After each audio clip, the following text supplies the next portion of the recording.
ಸ್ನೇಹಿತರ welcome back to Mahi masters YouTube channel. ನಾನು ನಿಮ್ಮ ಮಹಿಗೌಡ ಮಾತಾಡ್ತಿರೋದು. KCET ಅಪ್ಡೇಟ್ಗೆ ತಮಗೆಲ್ಲರಿಗೂ ಆತ್ಮೀಯವಾದ ಸ್ವಾಗತ. ಇವತ್ತಿನ ಈ ವಿಡಿಯೋದಲ್ಲಿ ತುಂಬಾ ಒಂದು ಇಂಪಾರ್ಟೆಂಟ್ ಅಪ್ಡೇಟನ್ನು ಕೊಡ್ತೀನಿ.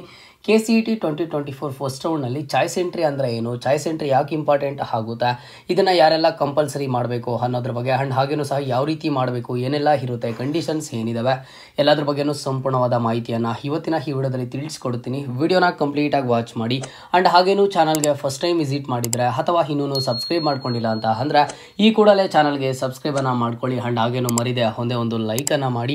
ನೀವು ಕೂಡ ಒಂದು ಲೈಕು ಸಬ್ಸ್ಕ್ರೈಬು ನಮಗೆ ತುಂಬಾ ಇಂಪಾರ್ಟೆಂಟ್ ಆಗಿರುತ್ತೆ. ಹಾಗಾಗಿ ಈ ಕೂಡಲೇ ಲೈಕು ಸಬ್ಸ್ಕ್ರೈಬನ್ನು ಮಾಡ್ಕೊಳ್ಳಿ. KCET 2024 ವಿದ್ಯಾರ್ಥಿಗಳಿಗೆ ನಾನು ಈಗಾಗಲೇ ಸಹ KCET 2024 ಫಸ್ಟ್ ರೌಂಡ್ದು ಕಂಪ್ಲೀಟ್ ಪ್ರೊಸೀಜರ್ ಯಾವ ರೀತಿ ಇರುತ್ತೆ ಏನೋ ಅನ್ನೋದ್ರ ಬಗ್ಗೆ ನಾನು ಎಕ್ಸ್ಪ್ಲೈನ್ ಮಾಡಿದೆ. ಆ ಒಂದು ಕಂಪ್ಲೀಟ್ ಪ್ರೊಸೀಜರನ್ನು ನೋಡಿದ ಆದಮೇಲೆ ಸ್ಟೂಡೆಂಟ್ಸ್ ಏನು ಕೇಳ್ತಿದ್ದಾರೆ, ಸರ್ ನೀವು ಆ ಒಂದು ಕಂಪ್ಲೀಟ್ ಪ್ರೊಸೀಜರಲ್ಲಿ ಚಾಯ್ಸ್ ಎಂಟ್ರಿ ಅಂತ ಹೇಳಿದ್ದೀರಾ ಅಲ್ವಾ ಸರ್, ಚಾಯ್ಸ್ ಎಂಟ್ರಿ ಅಂದರೆ ಏನು, ಚಾಯ್ಸ್ ಎಂಟ್ರಿ ಯಾಕೆ ಇಂಪಾರ್ಟೆಂಟ್ ಆಗುತ್ತೆ, ಏನು ಅದನ್ನು ಯಾವಾಗ ಬಿಡ್ತಾರೆ ಅಂತ ಕೇಳ್ತಿದ್ದೀರಾ. ಎಲ್ಲದ್ರ ಬಗ್ಗೆನೂ ಸಹ ಡೀಟೇಲ್ಡಾಗಿ ಮಾತಾಡ್ತಾ ಹೋಗ್ತೀನಿ. ನೋಡಿ, ಈಗ ಸದ್ಯಕ್ಕೆ ಸ್ಟೂಡೆಂಟ್ಸು ಇನ್ನೂ ಆಪ್ಷನ್ ಎಂಟ್ರಿಯನ್ನು ಮಾಡೋದಕ್ಕೆ ಆಗಸ್ಟ್ 3ನೇ ತಾರೀಕುವರೆಗೂ ಲಾಸ್ಟ್ ಡೇಟನ್ನು ಎಕ್ಸ್ಟೆಂಡ್ ಮಾಡಿದ್ದಾರೆ.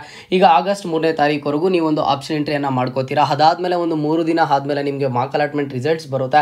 ಮಾರ್ಕ್ ಅಲಾಟ್ಮೆಂಟ್ ರಿಸಲ್ಟ್ಸ್ ಬಂದಿದ್ದು 3 ದಿನ ಆದಮೇಲೆ ನಿಮಗೆ ಒಂದು ಫಸ್ಟ್ ರೌಂಡ್ ರಿಸಲ್ಟ್ಸ್ ಆದರೆ ಸಿಗುತ್ತೆ. ಫಸ್ಟ್ ರೌಂಡ್ ರಿಸಲ್ಟ್ಸ್ ಬಂದಿದ್ದ ಆದಮೇಲೆ ನಿಮಗೆ ಇಮಿಡಿಯೇಟ್ ಆಗಿ ಚಾಯ್ಸ್ ಎಂಟ್ರಿ ಲಿಂಕ್ ಅನ್ನಾದರೆ ಆಕ್ಟಿವೇಟ್ ಮಾಡ್ತಾರೆ. ಈ ಒಂದು UGCET 2024 ಅಲ್ಲಿ ನಿಮಗೆ ಚಾಯ್ಸ್ ಎಂಟ್ರಿ ಲಿಂಕ್ ಅನ್ನಾದರೆ ಬಿಡ್ತಾರೆ. ಇಲ್ಲಿ ನೋಡಿ, ನಾನು ಮೊದಲಿಗೆ ಹೇಳ್ತಿದ್ದೀನಿ, ಚಾಯ್ಸ್ ಎಂಟ್ರಿಯನ್ನು ಪ್ರತಿಯೊಬ್ಬರನ್ನು ಕಂಪಲ್ಸರಿಯಾಗಿ ಪ್ರತಿಯೊಬ್ಬರು ಮಾಡಲೇಬೇಕು. ಯಾಕೆ ಮಾಡಬೇಕು ಅನ್ನೋದನ್ನು ಹೇಳ್ತೀನಿ ನೋಡಿ. ಈಗ ಸ್ಟೂಡೆಂಟ್ಸ್ಗೆ ಫಾರ್ ಎಕ್ಸಾಂಪಲ್ ಒಂದು ಸ್ಟೂಡೆಂಟನ್ನು ಹೇಳ್ತೀನಿ ನೋಡಿ. ಒಂದು ಸ್ಟೂಡೆಂಟ್ಗೆ ಫಸ್ಟ್ ರೌಂಡಲ್ಲೇ ಸೀಟ್ ಅಲಾಟ್ ಆಗುತ್ತೆ. ಆ ಒಂದು ಸ್ಟೂಡೆಂಟ್ ಬಂದು ಟೋಟಲ್ ಆಗಿ ಒಂದು 20 ಕಾಲೇಜಸ್ಸನ್ನು ಆಪ್ಷನ್ ಎಂಟ್ರಿ ಮಾಡಿರ್ತಾನೆ. ಅಂದರೆ ಟೋಟಲ್ ನಂಬರ್ ಆಫ್ ಕಾಲೇಜಸ್ 20 ಕಾಲೇಜಸ್ಸನ್ನು ಆ್ಯಡ್ ಮಾಡಿರ್ತಾನೆ. ಪ್ರಿಯಾರಿಟಿ ನಂಬರ್ 1 ಅಂತ, priority number 2, priority number 3, priority 4, 5 ಈ ರೀತಿ ಅಂತ ಹೇಳ್ಬಿಟ್ಟು 1 to 20 ಕಾಲೇಜಸ್ಸನ್ನು ಆ್ಯಡ್ ಮಾಡಿರ್ತಾನೆ. ಫಸ್ಟ್ ರೌಂಡ್ ರಿಸಲ್ಟ್ ಬಂದಿದ್ದ ಆದಮೇಲೆ ಚಾಯ್ಸ್ ಎಂಟ್ರಿ ಲಿಂಕನ್ನು ಬಿಡ್ತಾರೆ. ಆ ಒಂದು ಚಾಯ್ಸ್ ಎಂಟ್ರಿ ಲಿಂಕಲ್ಲಿ ಕ್ಲಿಯರ್ ಆಗಿ ಚಾಯ್ಸ್ 1, ಚಾಯ್ಸ್ 2, ಚಾಯ್ಸ್ 3, ಚಾಯ್ಸ್ 4 ಅಂತ ಆಪ್ಷನ್ಸ್ ಇರುತ್ತೆ. ನೀವು ಯಾವ ಚಾಯ್ಸನ್ನು ಕ್ಲಿಕ್ ಮಾಡಿದ್ರೆ, ಯಾವ ಚಾಯ್ಸನ್ನು ಸಬ್ಮಿಟ್ ಮಾಡಿದ್ರೆ ನಿಮಗೆ ಯಾವ ರೀತಿ ಆಪ್ಷನ್ ಇರುತ್ತೆ ಅನ್ನೋದನ್ನು ಹೇಳ್ತೀನಿ. ಆ ಒಂದು ಸ್ಟೂಡೆಂಟು ಈಗ 20 ಕಾಲೇಜಸ್ಸನ್ನು ಆ್ಯಡ್ ಮಾಡಿದ್ದಾನೆ. 20 ಕಾಲೇಜಸ್ಸನ್ನು ಆ್ಯಡ್ ಮಾಡಿ ಪ್ರಿಯಾರಿಟಿ ನಂಬರ್ಸನ್ನು ಕೊಟ್ಟಿದ್ದಾನೆ. ಪ್ರಿಯಾರಿಟಿ ನಂಬರ್ 5 ಏನು ಕೊಟ್ಟಿದ್ನು ಆ ಒಂದು ಕಾಲೇಜ್ ಆದರೆ ಸೀಟ್ ಅಲಾಟ್ ಆಗಿದೆ. ಫಸ್ಟ್ ರೌಂಡಲ್ಲಿ ಪ್ರಿಯಾರಿಟಿ ನಂಬರ್ 5 ಏನು ಕೊಟ್ಟಿದ್ದ ಈ ಒಂದು ಸ್ಟೂಡೆಂಟು 20 ಕಾಲೇಜಸ್ಸಲ್ಲಿ ಆ ಒಂದು ಸೀಟ್ ಆದರೆ ಅಲರ್ಟ್ ಆಗಿದೆ. ಈಗ ಈ ಸ್ಟೂಡೆಂಟು ಚಾಯ್ಸ್ 1 ಕೊಟ್ಟರೆ ಏನಾಗುತ್ತೆ ಅಂತ ಅಂದರೆ, ಈಗ ಅಲರ್ಟ್ ಆಗಿರೋ 5ನೇ ನಂಬರ್ ಕಾಲೇಜ್ಗೆ ಅಡ್ಮಿಷನ್ ಆಗಬೇಕು, ನನಗೆ ಸ್ಯಾಟಿಸ್ಫೈ ಇದೆ, ನಾನು ಈ ಒಂದು ಕಾಲೇಜ್ಗೆ ಹೋಗ್ತೀನಿ, ನಾನು ನೆಕ್ಸ್ಟ್ ರೌಂಡ್ಗೆ ಪಾರ್ಟಿಸಿಪೇಟ್ ಮಾಡೋದಿಲ್ಲ, ಈ ಒಂದು ಕಾಲೇಜ್ಗೆ ನಾನು ಈಗಲೇ ಅಡ್ಮಿಷನ್ ತಗೋತೀನಿ ಅನ್ನೋ ಹಾಗಿದ್ರೆ ಆ ಒಂದು ಸ್ಟೂಡೆಂಟು ಚಾಯ್ಸ್ 1 ಕೊಡಬೇಕಾಗುತ್ತೆ. ಇಲ್ಲ ಆ ಸ್ಟೂಡೆಂಟ್ ಏನಾದರೂ ಚಾಯ್ಸ್ 2 ಕೊಟ್ಟರೆ ಏನಾಗುತ್ತೆ ಅಂತ ಅಂದ್ರೆ, ಈಗ 5ನೇ ನಂಬರ್ ಕಾಲೇಜ್ ಆದರೆ ಸಿಕ್ಕಿದೆ, ಆ ಒಂದು ಸ್ಟೂಡೆಂಟು ನನಗೆ 5ನೇ ನಂಬರ್ ಕಾಲೇಜ್ ಸಿಕ್ಕಿದೆ, ನನಗೆ ಈ ಸೀಟೂ ಸಹ ಓಲ್ಡಲ್ಲಿ ಇರಲಿ, ಇನ್ ಕೇಸ್ ಈಗ ನಾನು ಮೇಲೆ ಏನೇ ಆ್ಯಡ್ ಮಾಡಿದ್ದೀನಿ 1 to 4 ಕಾಲೇಜಸ್, ಅದರಲ್ಲಿ ಯಾವುದಾದ್ರೂ ಸೀಟ್ ಅಲಾಟ್ ಆದರೆ ನಾನು ಅದಕ್ಕೆ ಹೋಗ್ತೀನಿ, ಸೆಕೆಂಡ್ ರೌಂಡ್ಗೆ ಪಾರ್ಟಿಸಿಪೇಟ್ ಮಾಡ್ತೀನಿ ಅಂತ ಹೇಳ್ಬಿಟ್ಟು ಚಾಯ್ಸ್ 2 ಕೊಡ್ತಾನೆ. ಚಾಯ್ಸ್ 2 ಒನ್ಸ್ ಕೊಟ್ಟಿದ್ದ ಆದಮೇಲೆ ಈಗ 5ನೇ ಕಾಲೇಜ್ ಏನು ಅಲಾಟ್ ಆಗುತ್ತೆ, ಮೇಲೆ ಇರುವಂತಹ 1 to 4 ಕಾಲೇಜಸ್ ಅಷ್ಟೇ ಉಳಿದಿರುತ್ತೆ. ನೆಕ್ಸ್ಟ್ ರೌಂಡ್ಗೆ ಕೆಳಗಡೆ ಇರುವಂಥ ಕಾಲೇಜಸ್ಸು ಆಟೋಮೆಟಿಕ್ಕಾಗಿ ಡಿಲೀಟ್ ಆಗಿರುತ್ತೆ.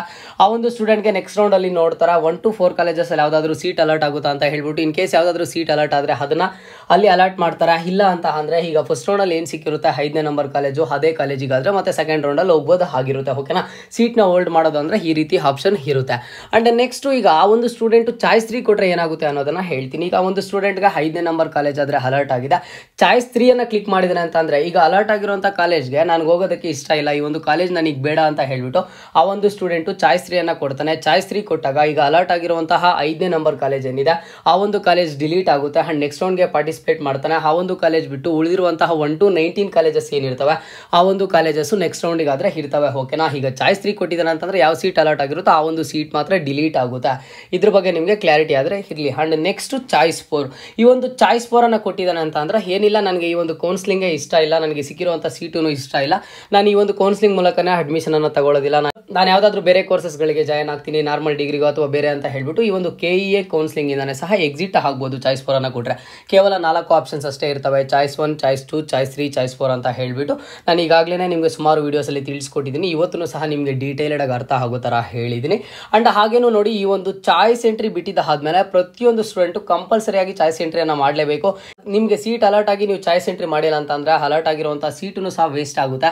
ಹಾಗಾಗಿ ಪ್ರತಿಯೊಬ್ಬರೂ ಸೀಟ್ ಅಲರ್ಟ್ ಆಗಿದ್ದಾದಮೇಲೆ ಚಾಯ್ಸ್ ಎಂಟ್ರಿಯನ್ನು ಮಾಡಲೇಬೇಕು. ಯಾರು ಚಾಯ್ಸ್ ಎಂಟ್ರಿಯನ್ನು ಮಾಡೋಷ್ಟಿಲ್ಲ ಅಂತಂದರೆ, ಯಾರಿಗಾದರೆ ಫಸ್ಟ್ ರೌಂಡಲ್ಲಿ ಸೀಟ್ ಅಲರ್ಟ್ ಆಗಿರೋದಿಲ್ವೋ ಅಂಥ ಸ್ಟೂಡೆಂಟ್ಸು ಚಾಯ್ಸ್ ಎಂಟ್ರಿಯನ್ನು ಮಾಡೋ ಅವಶ್ಯಕತೆ ಇಲ್ಲ. ಅವರು ಆಟೋಮೆಟಿಕ್ ಆಗಿ ನೆಕ್ಸ್ಟ್ ರೌಂಡಿಗಾದರೆ ಪಾರ್ಟಿಸಿಪೇಟನ್ನು ಮಾಡ್ತಾರೆ.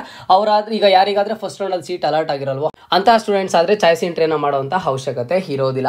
ಏನಾದ್ರು ಡೌಟ್ ಇದ್ದರೆ ಕಮೆಂಟ್ ಬಾಕ್ಸಲ್ಲಿ ಕಮೆಂಟನ್ನು ಮಾಡಿ. ಆ್ಯಂಡ್ ಹಾಗೇನೂ ನಿಮಗೆ ಈಗ ನೆಕ್ಸ್ಟ್ ಚಾಯ್ಸ್ ಎಂಟ್ರಿ ಲಿಂಕ್ ಬಿಡ್ತಾರಲ್ವಾ UGCET 2024, ಅವಾಗ ನಾನು ನಿಮಗೆ ಡೀಟೇಲ್ ಡೆಮೋ ವಿಡಿಯೋನ ಮಾಡಿ ಕಂಪಲ್ಸರಿ ತೋರಿಸ್ಕೊಡ್ತೀನಿ. ಜಸ್ಟ್ ಚಾನಲ್ಗೆ ಸಬ್ಸ್ಕ್ರೈಬನ್ನು ಮಾಡ್ಕೊಳ್ಳಿ.